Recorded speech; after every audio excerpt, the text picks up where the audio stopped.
माझ्या भाग्याचं माझ्या सोख्याचं लीण सोन्याचं माझं कुंकू रोज पूजिते रोज जपिते लाख मोलाचं माझं कुंकू हा हा हा कुंकू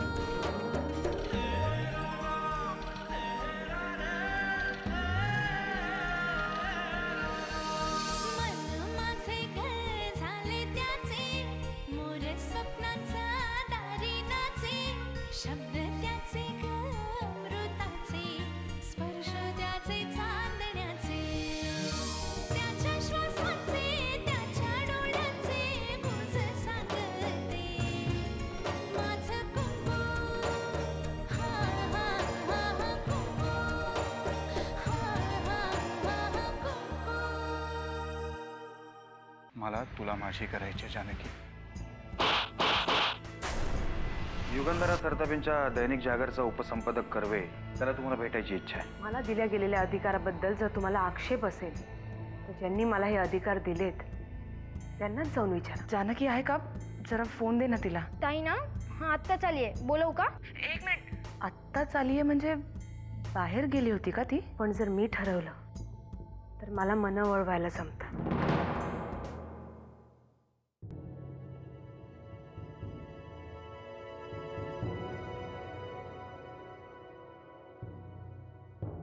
जानकी,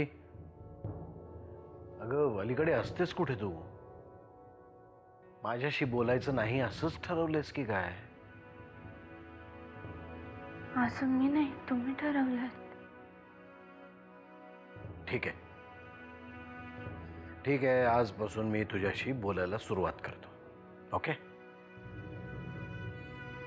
आता मला सांग बघू, कुठे गेली होतीस तू? मी देवळात गेले होते. देवळात? इतका वेळ देवळात होतीस? अगं इतक्या वेळात मुंबईतली सगळी देवळं पालथी घातली असती मी. देवळातच गेले होते मी. म्हणजे देवळातून अजून दुसरीकडे कुठे गेली नव्हतीस ना तू?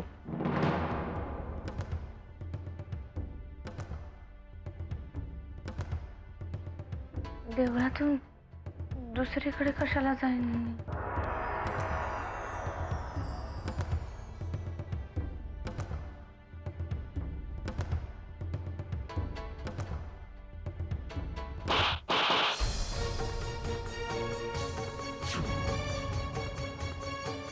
माझ्याशी खोटं बोलताना लाज वाटत नाही तुला? तू देवळात गेली नव्हतीस, देवळाच्या समोरून ड्रायव्हरला पाठवून दिलंस आणि भलतीकडेच गेली होतीस. बोल, खरंय का नाही? ताई, मी देवळातच गेले होते. परत खोटं बोलतेस तू माझ्याशी. खरंच मारेन अजून मी तुला. खरं तर तुला ह्या आधीच मारायला हवं होतं, जेव्हा तू पहिल्यांदा माझ्याशी खोटं बोलली होतीस. त्या दिवशी पुरंदरेंशीही खोटं बोललीस तू. खूप दिवसांपासून साचलेला सगळा संताप बाहेर पडतोय मनातला. जानकी, यापुढे जर तू पुन्हा खोटं बोललीस तर मी तुला पुन्हा मारेन. लक्षात ठेव. माझ्या मनातला संशय वाढत चाललाय. लक्षात ठेव जानकी. अहो अहो मी अहो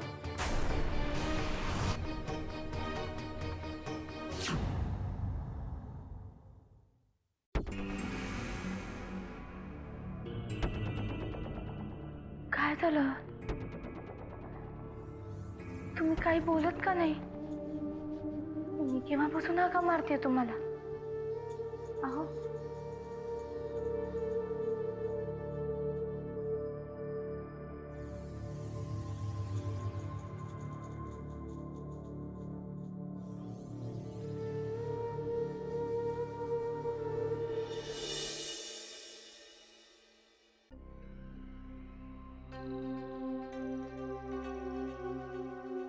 खूप दमायला झाला आज.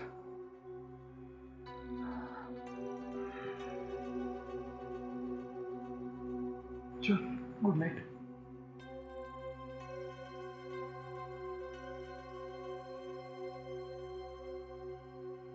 तू मुद्दाम असा वागतोयस की खरंच विसरलायस? काय?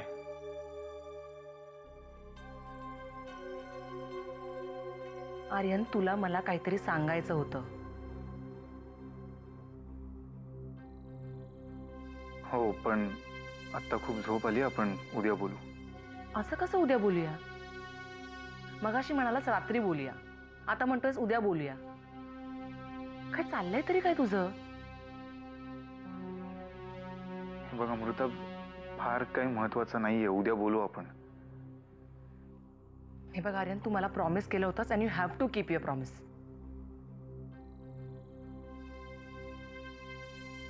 सांग ना आर्यन, काय झालंय?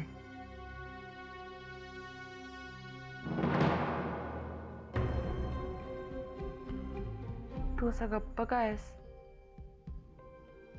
आर्यन, तू मम्मांच्या कामासाठी गेला नव्हतास हे माहिती आहे मला.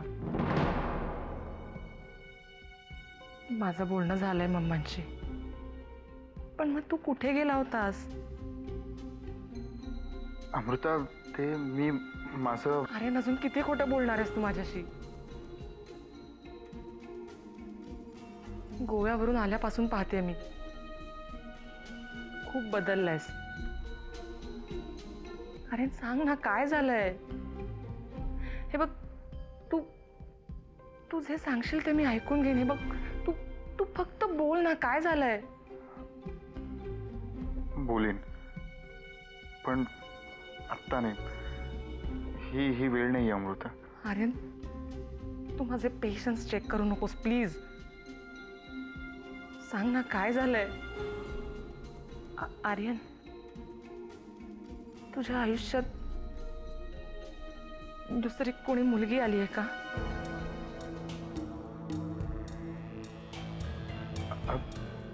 अमृता, अगं असं... आर्यन, तू फक्त हो की नाही सांग. आर्यन, मला वाईट नाही वाटणार. अरे तू माझ्याशी लग्न केलंस, हेच उपकार केलेस तू माझ्यावर. सांग ना, तुझ्या आयुष्यात दुसरी कोणी मुलगी आली असेल तर... शट अमृता, तू समजतेस असं काही नाही. आर्यन, खरं खरं सांग, तुला माझी शपथ आहे. माझा शब्दांवर वगैरे विश्वास नाहीये. Good night.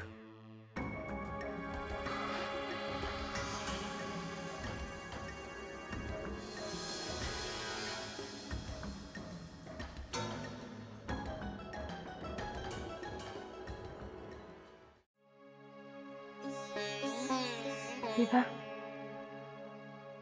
मी काय करून बसले? माझ्या मनातला सगळा राग मी आर्यनवर काढला,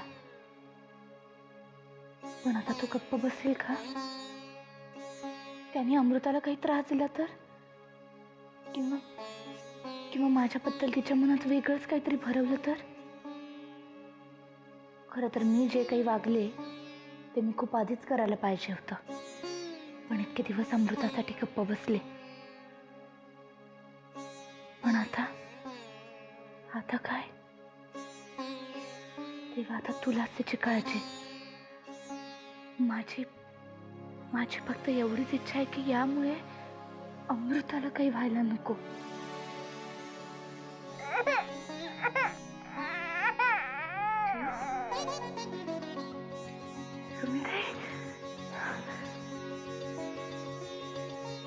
प्रीतीचं झुळझुळ पाणी, वाऱ्याची मंजूळ गाणी, ये आता धावूनी आली ती धावूनी.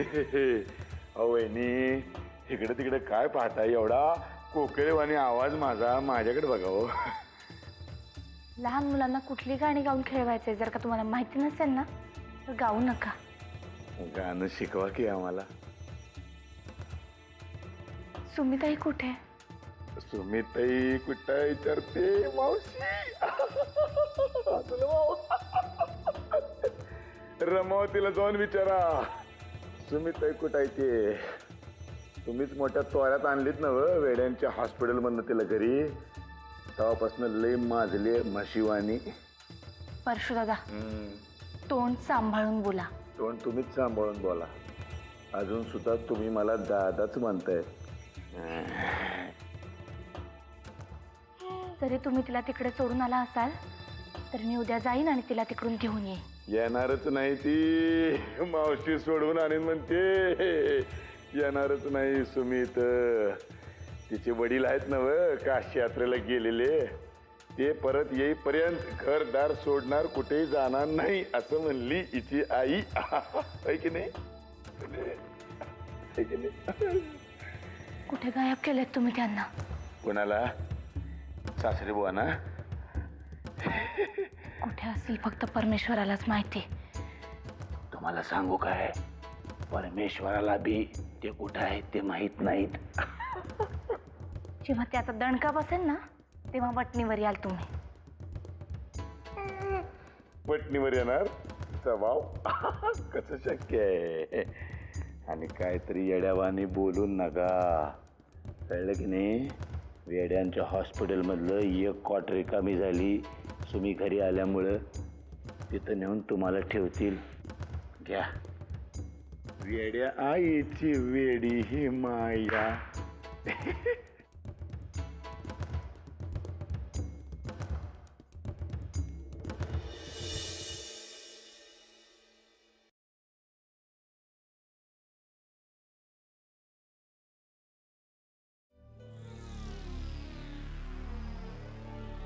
काय झालं बेटा? काही नाही. मग अशी दिवस दिवस खोलीत बसून राहते, कुणाशी बोलत नाहीस, हसत नाहीस.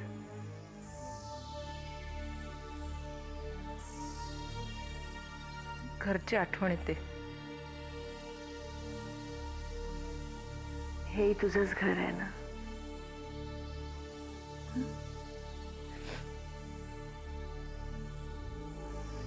अगं प्रत्येक मुलीला एक ना एक दिवस आपलं माहेर सोडून सासरी जावंच लागतं. हा आता तुझी गोष्ट थोडी वेगळी आहे.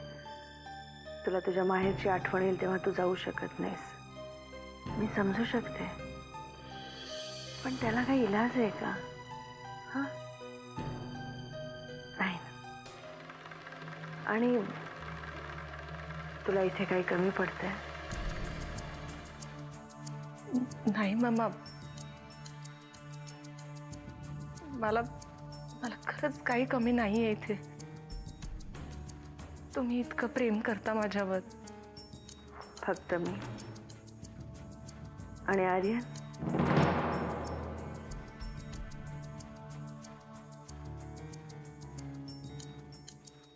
वाटलंच होतं मला.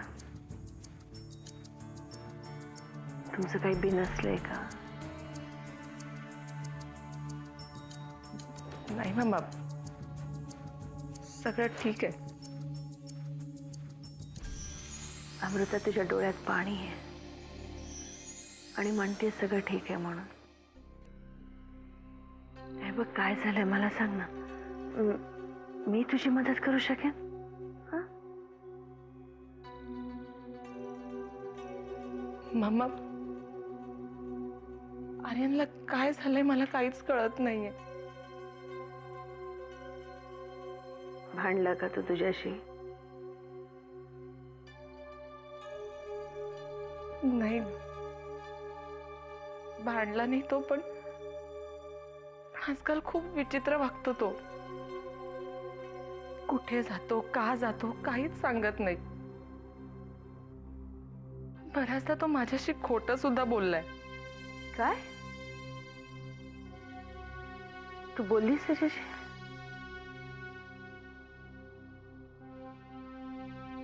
पण त्याने सरळ सरळ टाळलं मला. मग आता तुम्हीच सांगा, मी काय करू? रडू नकोस. आर्यनशी मी बोलेन. सगळं ठीक होईल. अरे हो, मला सांग, तू जानकीशी बोललीस?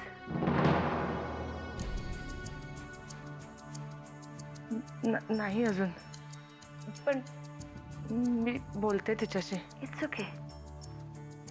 तुला जेव्हा सवड मिळेल तेव्हा बोल. आर्यनची काळजी अजिबात करू नकोस. मी आहे ना. आता पटकन फ्रेश हो, मी तुझ्यासाठी मस्तपैकी चहा करून आणते.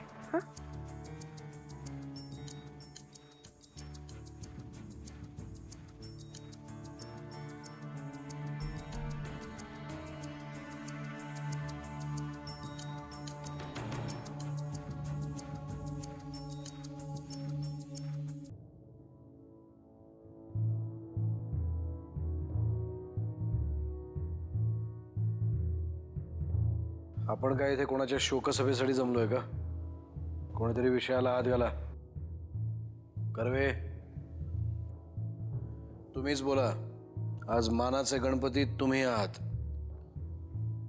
आयुष्यभर युगंधराबाईंची चाकरी केली, पण त्यांनी गल्लीतल्या कुत्र्यापेक्षाही वाईट वागणूक दिली मला. इतके दिवस सहन केलं मी, पण माणसाची सहनशक्ती कधीतरी संपतेच ना. अच्छा, म्हणजे तुमची सहनशक्ती संपली आहे म्हणून तुम्ही आता माझे पाय चाटायला आलात होय? शत्रूचा शत्रू हा आपला मित्र असतो. मैत्री किंवा शत्रुत्व आपल्या तोलामोलाच्या माणसाशीच करतात. काय कर्वे, मी काय बोलतोय ते कळतंय ना तुम्हाला? सगळं कळतंय साहेब. त्यामुळे मला हेही मान्य आहे की मी तुमच्या इतका किंवा युगंधराबाई इतका मोठा नाहीये. पण लंकेत प्रवेश करताना मारुती रायालाही आपलं शरीर मुंगी एवढं करावं लागलं होतं. आणि त्याच मारुती रायाने पुढे लंका जाळली होती. बोलता बोलता स्वतःला मारुती म्हणून घेतलं कर्वे. पण पराक्रम एक पैशा एवढा सुद्धा नाहीये. मुळात आम्ही तुमच्यावर विश्वास का ठेवायचा कर्वे? विश्वास सिद्ध करण्यासाठी तुम्ही कुठलीही परीक्षा घ्या, मी परीक्षा द्यायला तयार आहे साहेब. विचार करा कर्वे, परीक्षेला एकदा बसलात की पेपर कठीण आहे म्हणून मध्येच उठता येणार नाही. प्रत्येक प्रश्नाचं उत्तर द्यावंच लागेल आणि कुठल्याही प्रश्नाला ऑप्शन नसेल. तुम्ही प्रश्न विचारून तर पहा साहेब, पैकीच्या पैकी मार्क मिळवीन मी. वाकणेस, पहिला प्रश्न विचारा कर्वेंना. काही दिवसांपूर्वी युगंधराबाईंच्या घरावर आणि ऑफिसेसवर इन्कम टॅक्सची धाड पडली होती, पण त्यामध्ये त्यांना काहीही सापडलं नाही. का? म्हणजे ज्यासाठी ती धाड पडली होती तो काळा पैसा त्यांनी कुठे लपवून ठेवलाय?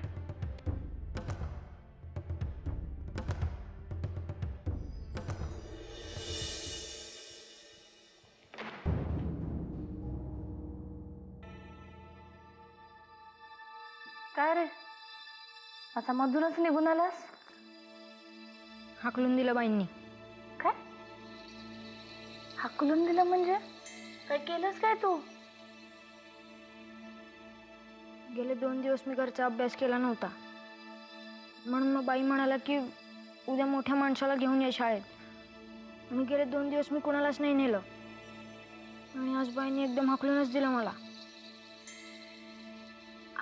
अरे पण मग तू सांगायचं नाही का कोणाला? सांगायला कोणी असलं पाहिजे ना घरात.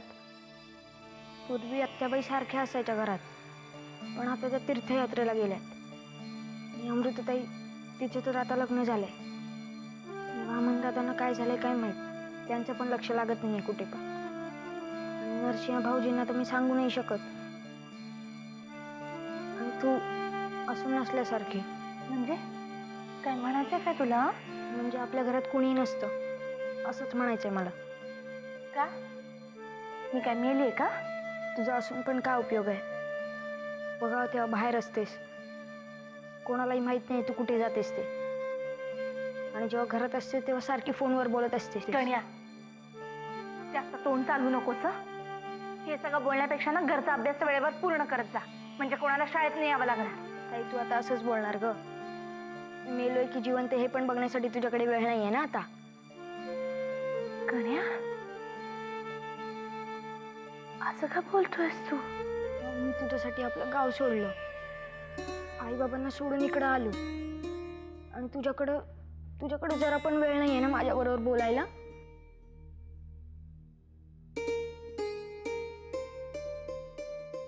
अरे मी प्रिय, बस हे बघ, आता फक्त तू आणि मी बोलूया हं? म्हणजे सगळी कामं गेलीत चुलीत. बोल, काय सांगायचंय? ताई, ते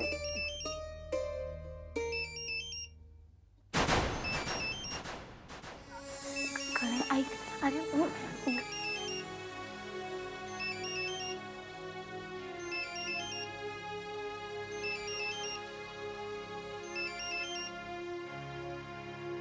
बोल अमृता. जानकी, आज आपण भेटू शकतो का? अमृता, तुला माहिती आहे भेटणं अवघड आहे. आणि एक सांगू का, आपण दोघे जेवढ्या कमी भेटू ना तेवढं आपल्या संसारासाठी चांगलं आहे. जानकी, हे सगळं आपण भेटून बोललो तर नाही का चालणार? भेटूयात. माझं पण तुझ्याकडे एक महत्वाचं काम आहे. पण मला नाही वाटत इथून पुढे आपण सहज गप्पा मारण्यासाठी म्हणून कधी भेटू. जेव्हा कधी भेटू तेव्हा महत्वाच्या विषयावर बोलण्यासाठीच भेटू. भेटूयात. ठेवते. ठीक आहे.